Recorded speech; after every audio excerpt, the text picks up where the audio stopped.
Hello everyone welcome back to today's video.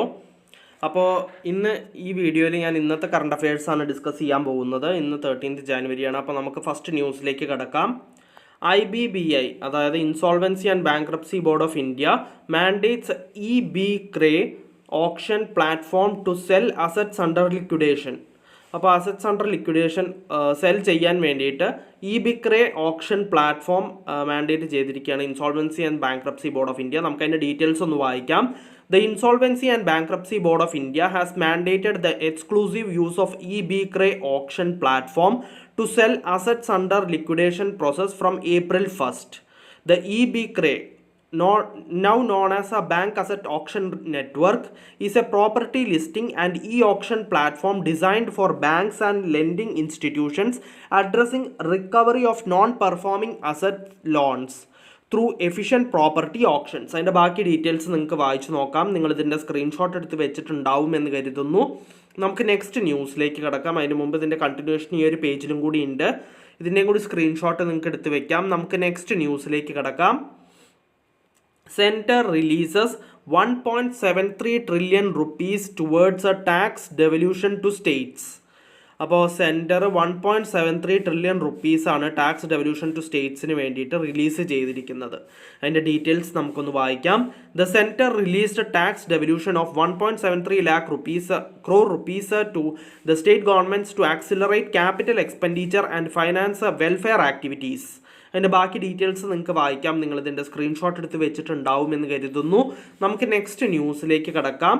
Union minister of commerce and industry Shri Piyush Goyal launches Bharat clean tech manufacturing platform. അപ്പോൾ union minister of commerce and industry ആയ Shri Piyush Goyal Bharat clean tech manufacturing platform launch ചെയ്തു എന്നാണ് പറഞ്ഞിട്ടുള്ളത്. അതിൻ്റെ details ഇവിടെ കൊടുത്തിട്ടുണ്ട്. നിങ്ങൾക്കിത് വായിച്ചു നോക്കാം. നിങ്ങളിതിൻ്റെ സ്ക്രീൻഷോട്ട് എടുത്ത് വെച്ചിട്ടുണ്ടാവും എന്ന് കരുതുന്നു. നമുക്ക് നെക്സ്റ്റ് ന്യൂസിലേക്ക് കിടക്കാം. Srinagar Meteorology Center completes more than 100 years of its existence, designated as a Centennial Center. അപ്പോൾ Srinagar metrology centre more than 100 years of its existence complete ചെയ്തിരിക്കുകയാണ്. സെൻറ്റനിയൽ സെൻറ്റർ ആയിട്ട് ഡെസിഗ്നേറ്റ് ചെയ്തു എന്നാണ് പറഞ്ഞിട്ടുള്ളത്. അതിൻ്റെ ഡീറ്റെയിൽസ് നമുക്കൊന്ന് വായിക്കാം. Doctor Jitendra Singh addressing a landmark event commemorating the 150th anniversary of the India metrological department announced the establishment of a regional metrological centre in Jammu. This significant move is set to bolster meteorological services in Jammu and Kashmir, further enhancing disaster preparedness and climate resilience in the region. അതിൻ്റെ ബാക്കി details നിങ്ങൾക്ക് വായിച്ചു നോക്കാം. നിങ്ങളിതിൻ്റെ screenshot എടുത്ത് വെച്ചിട്ടുണ്ടാവും എന്ന് കരുതുന്നു. നമുക്ക് നെക്സ്റ്റ് ന്യൂസിലേക്ക് കിടക്കാം. അതിന് മുമ്പ് ഇതിൻ്റെ കണ്ടിന്യൂഷൻ ഈ ഒരു പേജിലും കൂടി ഉണ്ട്. ഇതിൻ്റെയും കൂടി സ്ക്രീൻഷോട്ട് നിങ്ങൾക്ക് എടുത്ത് വെക്കാം. അപ്പോൾ നമുക്ക് നെക്സ്റ്റ് ന്യൂസിലേക്ക് കിടക്കാം. വേൾഡ് ഹിന്ദി ഡേ ആയിട്ട് ഒബ്സർവ് ചെയ്യുന്നത് 10th ജാനുവരിയാണ്. World Hindi Day is celebrated every year on 10th January. World Hindi Day is celebrated annually to honor the contributions of Hindi speakers, emphasize the language's importance and promote its global recognition. അപ്പോൾ Hindi ലാംഗ്വേജിനെ promote ചെയ്യാനും ആ ലാംഗ്വേജിൻ്റെ importance അതേപോലെ ആ സ്പീക്കേഴ്സിനെയൊക്കെ honour ചെയ്യാനും പിന്നെ contributions of Hindi speakers പിന്നെ global recognition world wide Hindi ലാംഗ്വേജിനെ മൊത്തത്തിൽ പ്രൊമോട്ട് ചെയ്യാനും വേണ്ടിയിട്ടാണ് വേൾഡ് ഹിന്ദി ഡേ ആയിട്ട് 10th ജാനുവരി ഒബ്സർവ് ചെയ്യുന്നത്. അതിൻ്റെ ബാക്കി ഡീറ്റെയിൽസ് നിങ്ങൾക്ക് വായിക്കാം. നിങ്ങളിതിൻ്റെ സ്ക്രീൻഷോട്ട് എടുത്ത് വെച്ചിട്ടുണ്ടാവും എന്ന് കരുതുന്നു. നമുക്ക് നെക്സ്റ്റ് ന്യൂസിലേക്ക് കിടക്കാം. ICMR's first infectious disease research diagnostic lab come up in Bengaluru. അപ്പോൾ ബംഗളൂരുവിലെ ICMRൻ്റെ അതായത് ഇന്ത്യൻ കൗൺസിൽ ഓഫ് മെഡിക്കൽ റിസർച്ചിൻ്റെ first infectious disease research diagnostic lab വന്നിരിക്കുകയാണ്. അതിൻ്റെ ഡീറ്റെയിൽസ് ആണ് ഈ കൊടുത്തിരിക്കുന്നത്. നിങ്ങൾക്കിത് വായിക്കാം. Bangalore medical college and research institute will host the India council of medical research first infectious disease research and diagnostic laboratory IRDL in south India. This will be a part of 7 proposed infectious research IRDL അതായത് infectious disease research and diagnostic laboratories being setup across the country. പിന്നെ അതിൻ്റെ ബാക്കി details നിങ്ങൾക്ക് വായിക്കാം. നിങ്ങളിതിൻ്റെ screenshot എടുത്ത് വെച്ചിട്ടുണ്ടാവും എന്ന് കരുതുന്നു. നമുക്ക് നെക്സ്റ്റ് ന്യൂസിലേക്ക് കിടക്കാം. Next news national waterways to get 50,000 crore rupees investment over the next 5 years.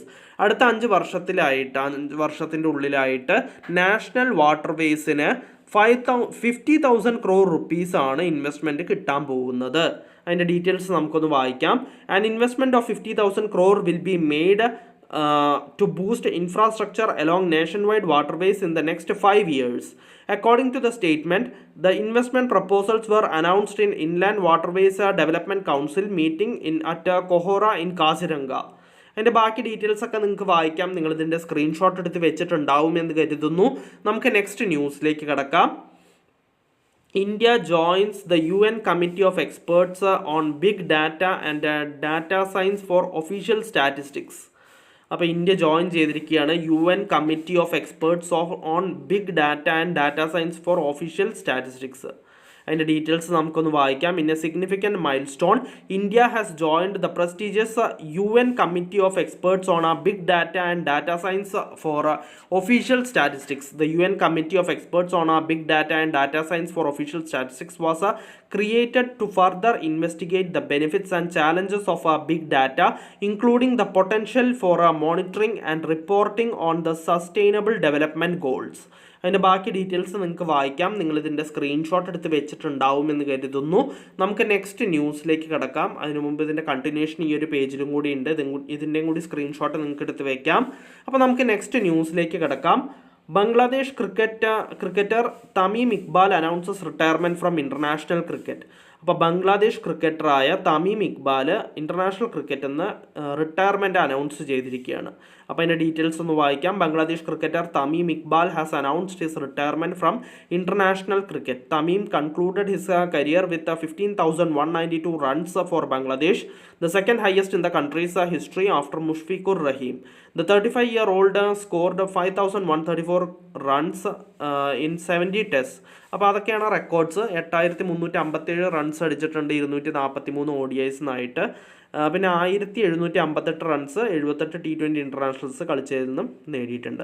His final international appearance was against New Zealand in September 2023. അപ്പോൾ ഇതിൻ്റെ മുമ്പത്തെ അപ്പിയറൻസ് ഉണ്ടായത് കഴിഞ്ഞ ലാസ്റ്റ് മാച്ച് കളിച്ചത് ന്യൂസിലാൻഡിനെതിരെ സെപ്റ്റംബർ 2023 കളിച്ചത്.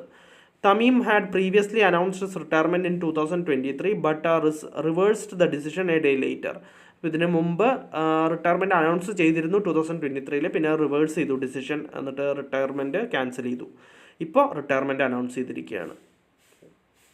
അപ്പോൾ നിങ്ങളിതിൻ്റെ സ്ക്രീൻഷോട്ട് എടുത്ത് വെച്ചിട്ടുണ്ടാവും എന്ന് കരുതുന്നു. അപ്പോൾ ഇന്നത്തെ കറണ്ട് അഫയേഴ്സിൽ ഇത്രയേ ഉള്ളൂ. ഒരുവിധം എല്ലാ ഇമ്പോർട്ടൻറ്റ് ന്യൂസും ഞാൻ ഡിസ്കസ് ചെയ്തിട്ടുണ്ട്. നമുക്കപ്പോൾ നാളത്തെ കറണ്ട് അഫയേഴ്സിൽ വീണ്ടും കാണാം. So bye every one.